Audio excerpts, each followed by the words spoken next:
Top 10 Amazing Facts About Mary Cassatt. Number 1. Life before painting. Mary grew up in an environment that viewed travel as integral to education. Thus, her parents paid for her to spend 5 years in Europe and visited many of the capitals including Berlin, Paris, and London. During her time abroad, she learned German and French and had her first lessons in drawing and music. Many believe that her first exposure to French artists Jean-Auguste Dominique Ingres, Camille Corot, and Gustave Courbet. Even though her family objected to her becoming a professional artist, she began studying painting at the Pennsylvania Academy of the Fine Arts in Philadelphia at the early age of 15. Number 2. Struggles in class. Her parents were worried that she was going to be exposed to feminist ideas and the bohemian behavior of some of the male students. Even though her parents worried, she continued her studies from 1861 through 1865, which was the duration of the American Civil War. However, Mary became impatient with the slow pace of instruction and the patronizing attitude of her male classmates and teachers, so she decides to study the old masters on her own. Due to the fact that female students couldn't use live models and the principal training was primarily drawing from casts, she decided to end her studies. In 1866, she moved to Paris with her mother and family friends acting as chaperones. Since women couldn't yet attend the École des Beaux-Arts, Mary applied to study privately with a master's from the school. She was accepted to study with Jean-Léon Gérôme. He was a highly regarded teacher known for his hyper-realistic technique. Mary changed her artistic training with daily copying in the Louvre. The museum served as a social place for Frenchmen and American female students who weren't allowed to attend cafes where the avant-garde socialized. Number 3. Her time in Paris. Nearing the end of 1866, Mary joined a painting class that was taught by Charles Joshua Chaplin. In 1868, Mary also studied with artist Thomas Couture, whose subjects were mostly romantic and urban. On trips to the countryside, the students would draw from life, particularly the peasants going about their daily activities. In 1868, her painting A Mandolin Player was accepted for the first time by the selection jury for the Paris Salon. Mary continued to work in the traditional manner and submitted works to the Salon for over 10 years even though there was increasing frustration. Number 4. Her return to the States. In the late summer of 1870, Mary went back to the United States and lived with her family in Altoona just as the Franco-Prussian War was starting. Mary placed 2 of her paintings in a New York gallery and found many admirers but no purchasers. She was also dismayed at the lack of paintings to study while staying at her summer residence. Mary even considered giving up art. She was determined to make an independent living. However, she didn't give up. Instead, she traveled to Chicago to try her luck. Some of her paintings got lost in the Great Chicago Fire of 1871. Shortly after the incident, her work attracted the attention of Roman Catholic Bishop Michael Domenech of Pittsburgh, who commissioned her to paint 2 copies of paintings by Correggio in Parma, Italy. Number 5. Her Impressionist work. After she completed her commission for the bishop, Mary traveled to Madrid and Seville where she painted a group of paintings of Spanish subjects. Even when she returned to France, she continued to express criticism of the politics of the Salon and the conventional taste.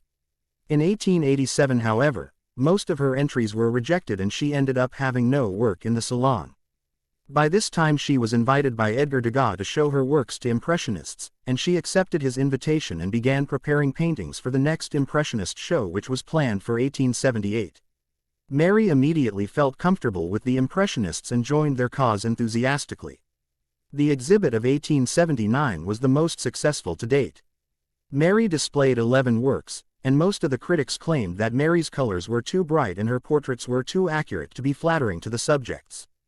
However, those comments didn't stop her from participating in the Impressionist exhibitions that followed in 1880 and 1881.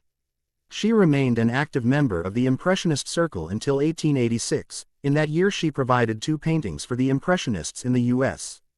Number 6. Her views on the New Woman.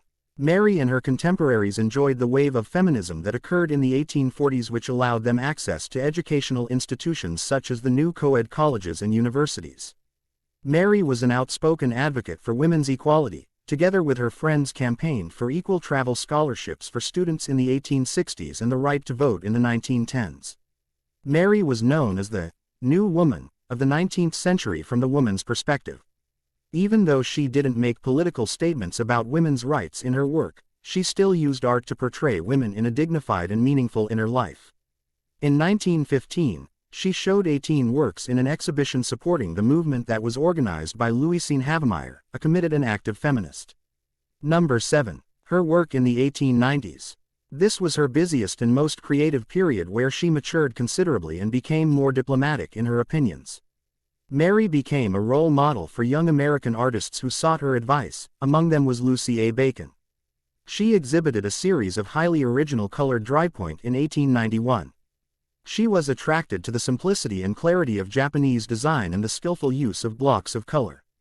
In most of her interpretations, she used primarily light, delicate pastel colors and avoided black.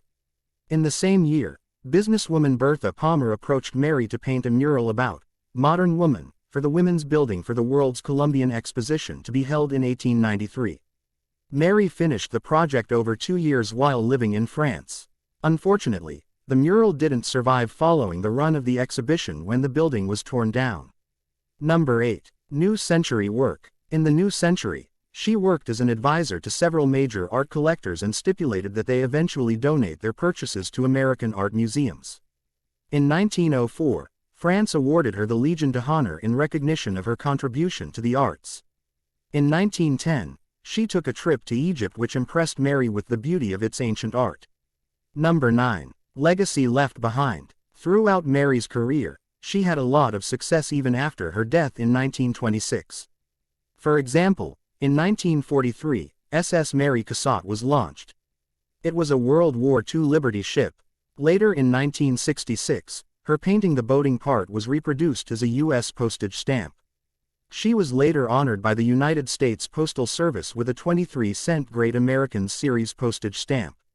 However, was not the end. They decided to honor her further, in 2003, when 4 of her paintings were reproduced in the 3rd issue of the American Treasures stamp series. The paintings were Young Mother, Children Playing on the Beach, On a Balcony, and Child in a Straw Hat. Number 10. Her relationship with Edgar Degas. Mary and Edgar had a long period of collaboration. The two painters had studios close together.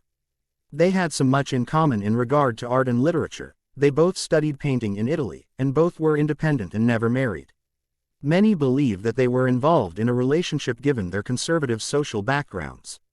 It has been noted that Edgar introduced Mary to pastel and engraving, both of which Mary mastered quickly. As for Mary, she helped him sell his paintings and promote his reputation in America. In 1877, they were often seen at the Louvre studying artworks together. In 1884, Edgar made a portrait in oils of Mary, and it was named Mary Seated Holding Cards. A self-portrait. During the fall and winter of 1879-1880, Mary and Edgar worked closely, both observing different types of art. She mastered her printmaking technique by day at his studio using his tools and press. Thanks for watching. Don't forget to subscribe.